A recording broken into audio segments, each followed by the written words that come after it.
Hello hi అండి. ఇవాళ మన పెరట్లో అయితే గంధరాజ్ ఫ్లవర్ అయితే విచ్చుకునింది.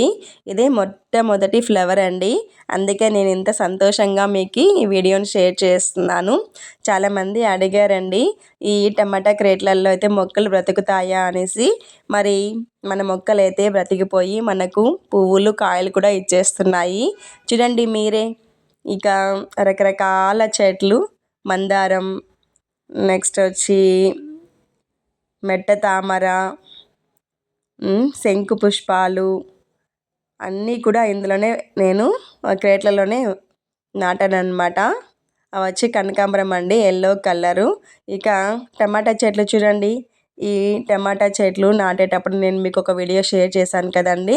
ఇవి చూడండి కాయలు కూడా వచ్చేస్తాయి. ఇంకా బుల్లి బుల్లి చామంతి అనమాట. ఇదేనండి మా చిన్ని గార్డెన్.